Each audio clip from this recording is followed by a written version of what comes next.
जय श्री कृष्णा। आज हम बात करेंगे वृषभ लगन की कुंडली में सूर्य यदि दूसरे भाव में बैठ जाते हैं तो किस प्रकार का प्रभाव डालते हैं। सूर्य ग्रहों का राजा है और सूर्य के कार्य तत्व जो है कुछ इस प्रकार से हैं।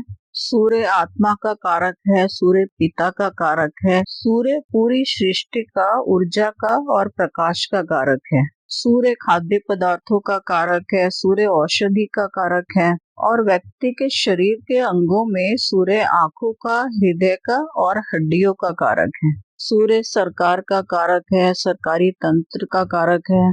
सूर्य से व्यक्ति के स्वाभिमान को देखा जाता है, व्यक्ति के अहंकार को देखा जाता है, व्यक्ति की आत्मविश्वास और रॉयल्टी को देखा जाता है। और दूसरे भाव में मिथुन राशि है। मिथुन राशि के स्वामी बुध देव है और ये वायु तत्व राशि है। मिथुन राशि के लोग जो है बहुत मिलनसार और बहुत ज्यादा हंसमुख होते हैं। इन लोगों का कम्युनिकेशन स्किल्स बहुत ही अच्छा होता है।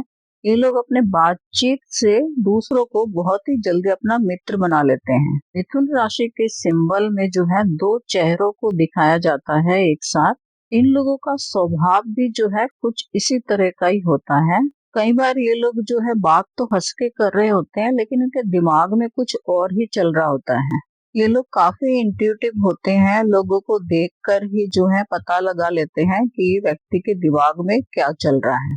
क्योंकि ये लोग बोलचाल में बहुत ही अच्छे होते हैं तो इन लोगों को जो है वाणी से जुड़े किसी फील्ड में जाए तो ये लोग बहुत ही अच्छा कर लेते हैं। पत्रकारिता के फील्ड में ये लोग कार्य कर सकते हैं, अध्यापक बन सकते हैं और ये लोग जो है लेखन कला के क्षेत्र में भी जा सकते हैं। लेकिन ये लोग जो है लंबे समय तक एक ही कार्य को नहीं कर पाते, इनको बदलाव चाहिए होता है। ये लोग बहुत जल्दी किसी एक काम में बोर हो जाते हैं, इसलिए इन लोगों को जो है बदल बदल के काम करना अच्छा लगता है।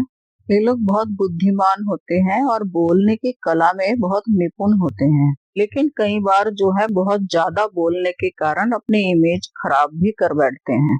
तो इन लोगों को जो है बोलते समय थोड़ा सोच समझकर बोलना चाहिए। अब थोड़ा जो है हम द्वितीय भाव के बारे में भी जान लेते हैं। द्वितीय भाव हमारा धन भाव है। यहाँ से हमारे परिवार को देखा जाता है, परिवार के संचित धन को देखा जाता है, परिवार के मधुर रिलेशन को देखा जाता है।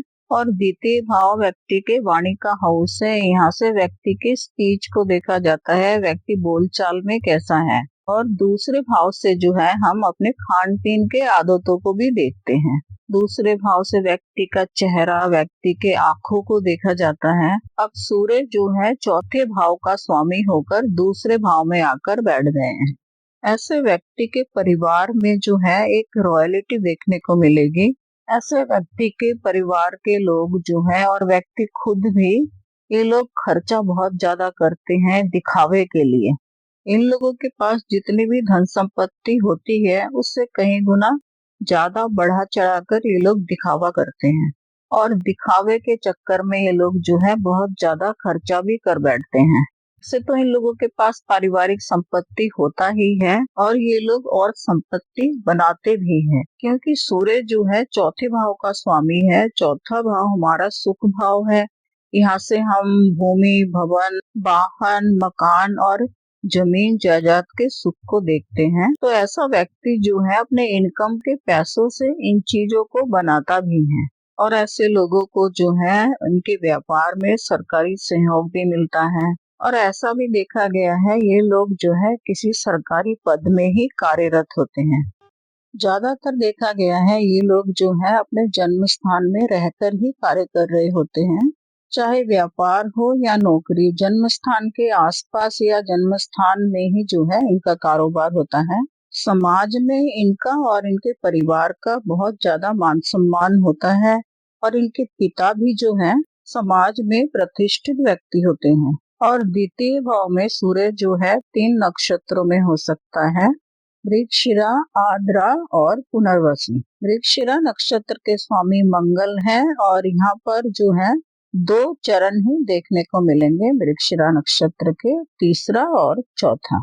तो सूरज यदि मृगशिरा नक्षत्र में बैठे हुए हैं तो ऐसे में जो है हमें मंगल की प्लेसमेंट देखनी है। मंगल की प्लेसमेंट अगर कुंडली में अच्छी है तो ऐसे व्यक्ति के पास जो है एक से अधिक जो है इसके पास मकान होंगे, काफी जमीन जायदाद हो सकते हैं ऐसे व्यक्ति के पास, और ऐसा व्यक्ति जो है प्रॉपर्टी के बिजनेस से जुड़कर कार्य कर सकता है। और ऐसा व्यक्ति जो है समाज में संप्रभुत्व वाला व्यक्ति होगा, क्योंकि सूर्य से हम रॉयल्टी को देखते हैं और मंगल में जो है नेतृत्व करने की क्षमता होती है, और ऐसे व्यक्ति में जो है रौब और रुतबा दोनों ही दिखता है। और दूसरा नक्षत्र यहाँ पर आर्द्रा नक्षत्र है। आर्द्रा नक्षत्र के स्वामी राहु है, और राहु का यह नक्षत्र जो है बहुत तूफानी नक्षत्र है। यह नक्षत्र जो है अचानक ही कोई घटने वाली दुर्घटना को दर्शाता है। सूर्य यदि आर्द्रा नक्षत्र में है तो व्यक्ति के जीवन में जो है बहुत ज्यादा उतार चढ़ाव देखने को मिलेगा। अब समस्या जो है किसी भी तरह की हो सकती है, बिजनेस से जुड़ी या व्यक्ति के स्वास्थ्य से जुड़ी। ये सब घटनाएं अचानक ही घटित हो जाती है, व्यक्ति को पता भी नहीं चलता है।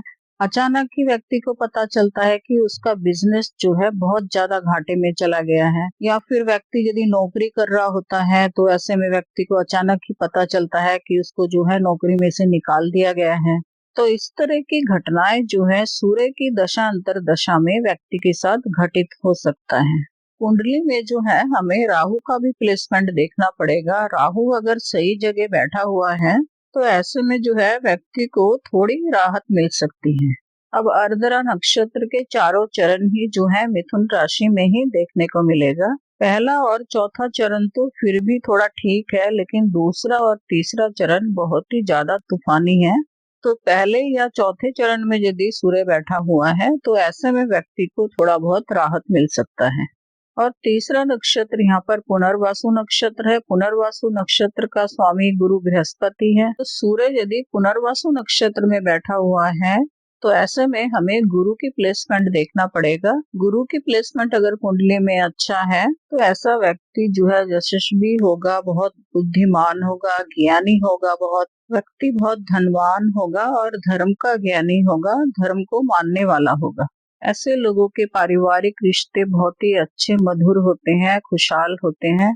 लेकिन कुंडली में जो है बुध की प्लेसमेंट भी अच्छा होना चाहिए, क्योंकि यहाँ पर बुध की राशि है मिथुन राशि। तो बुध जो है यहाँ पर बुद्धि के कारक है, सूर्य राजा के कारक है, और गुरु जो है ज्ञान के कारक है, धन के कारक है। तो ऐसा व्यक्ति जो है धनवान होगा, पारिवारिक मूल्यों को मान्यता देने वाला होगा और अपनी परंपराओं को मानने वाला होगा। और हम जानते हैं कि सूर्य के पास एक ही दृष्टि होती है और वो होती है सप्तम दृष्टि, और द्वितीय भाव से सूर्य की सप्तम दृष्टि पड़ रही है अष्टम भाव में। अष्टम भाव व्यक्ति के आयु का भाव है। अष्टम भाव से अचानक घटने वाली घटनाओं को देखते हैं हम। यहाँ से लंबी बीमारियों को देखा जाता है। ये भाव जो है व्यक्ति के दुखों को और कष्टों को दर्शाता है। अष्टम भाव रिसर्च का भाव है, रहस्य का भाव है। यहाँ से गहन शोध को देखा जाता है, और अष्टम भाव से अध्यात्म को भी देखा जाता है।